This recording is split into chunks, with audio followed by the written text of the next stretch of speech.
First heard the P word, probably from very young. So growing up, probably heard the P word quite often. It could be TV, it could be around me. I think it was when I was very young in my hometown where I grew up in Southall in London, and from memory I think it was in the playground. Well, I was born in the 70s, and as you can tell, that period was quite a moving period for communities, and so it wasn't too long since, maybe when I'm about 6 or 7 years old.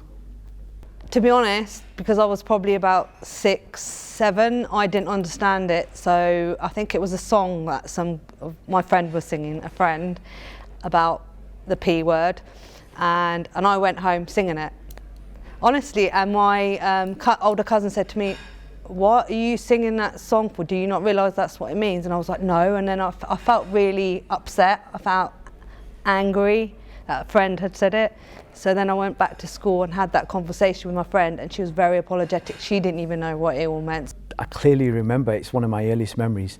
I was sat at my doorstep and I was playing with a toy, and a white couple was walking past the house, and this man, he threw a copper 2p piece on the floor at me, and he goes, "Here you go, the P word." And I'd never heard it before, and I didn't know what it meant. But when I saw the reaction on the lady that was next to him, when she sort of pushed him and sort of like really rebuked him and said, "What did you do that for?" I realised it was something negative. How did it make me feel? It made me feel sad, it made me feel scared, it made me feel threatened, but also grossly offended. It was upsetting, I think, especially when you hear your dad swearing back at someone. So his reaction to it, it kind of made me, it made me upset. Back then I genuinely didn't know what it meant. But as you grow up, as you grow older, you kind of realise the meaning behind the word. And it wasn't nice. It wasn't nice at all. And it's just horrible. It's a horrible feeling. And as the years go by, the worse it makes you feel, because you just realise what the intent is behind it. And it's just totally unpleasant to hear it.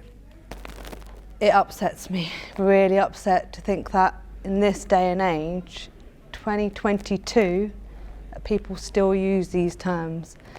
It's so upsetting. It makes me feel really sad. It really does, to think that people still use these words in a racist way. Here and now, I'm disgusted by it. It is very much a racist term. I absolutely think that it shouldn't be used. There's no place for it in society in any way, shape or form. And some ways I feel sorry for those people that using it, because there's a lot for them to learn, really. It gets your blood boiling, I've had it driving down the road if someone's being totally unreasonable, doing a bit of road rage, and it'll come out and you're just looking at them going, really? So it does make your blood boil. But when I hear somebody shouting that or saying the word, I honestly feel that they need educating, or they need to understand what they're actually saying and why they're saying it, because it doesn't make sense. There's no need for it, but it doesn't make sense at all. So now I see there's structural and institutional racism. I see the word being claimed by the left, by the racist, to undermine the achievements of all Asians and Pakistanis in particular, by using that term, by saying using that word, say go home, or whatever other connotations that they have, that we don't have a place to live in this country.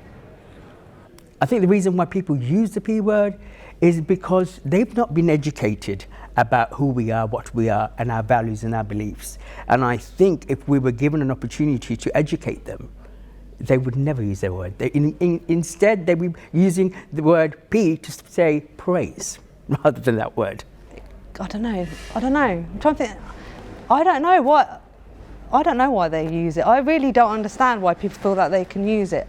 I think people use the P word as a quick kind of insult to people of that ethnicity.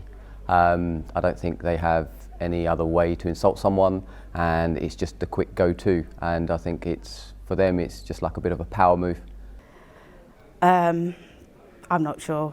I'm really not sure why people use the P word. Yeah, not sure why they use the P word, and that's probably just coming from the humanistic side of me, thinking why would people use that word? I think the people that use the P word are insecure themselves. They look at a group of people and probably they aspire to them, really, because they see that how family orientated, how close, how united they are, and what they've actually been through, you know, to come to this country, given lots of different type of works to do, but getting on with it and grafting. And I think that's the thing where the people that use the P word see in us, but they just want to just bring us down because they just don't know how to be on our level. Uneducated.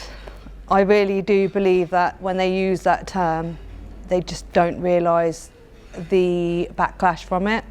Maybe in this day and age people think it's a short term for Pakistan, but they don't realise how offensive that term can be. Well, what can you say? I think it's ignorance. I think there's some kind of frustration within these people, and but I think the key to actually taking this apart is having dialogue and speaking, and that will actually break down the barriers that we have. I think the majority of people who use the P word do so with intent and real hate.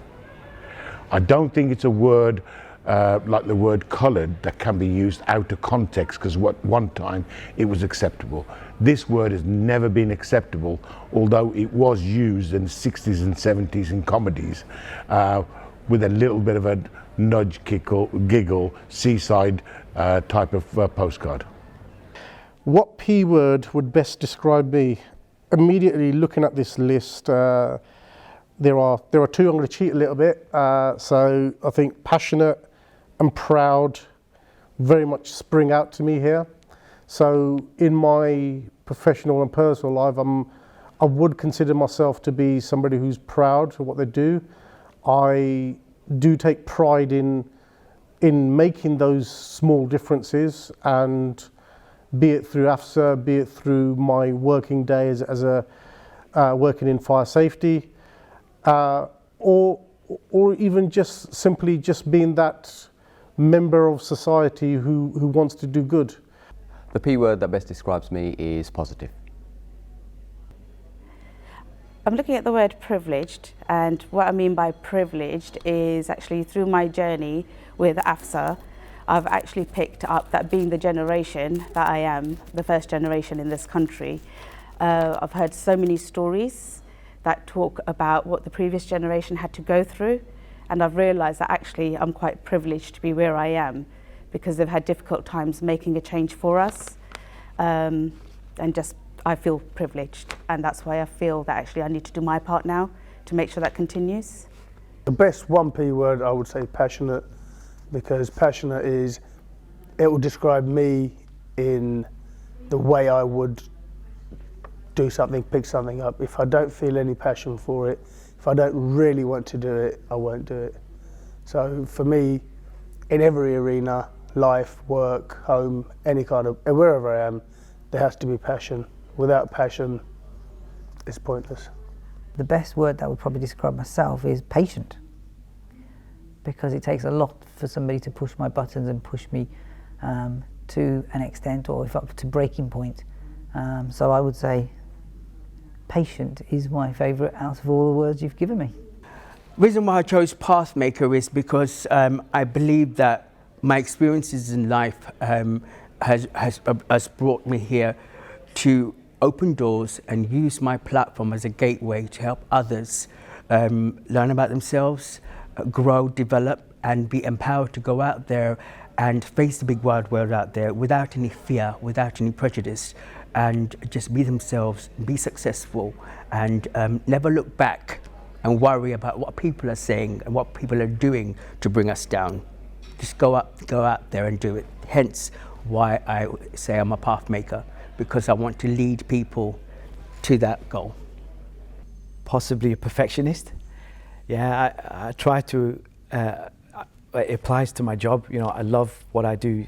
Even though I've been a firefighter for 15 years, every day is new, every day is fresh. I love what I do. I still have a passion for what I do. It really sustains me when we get to do some good out there and literally save lives. You know, I don't see any purer job than what I do, and that's why it feels so special, and I feel so honoured to be able to do it.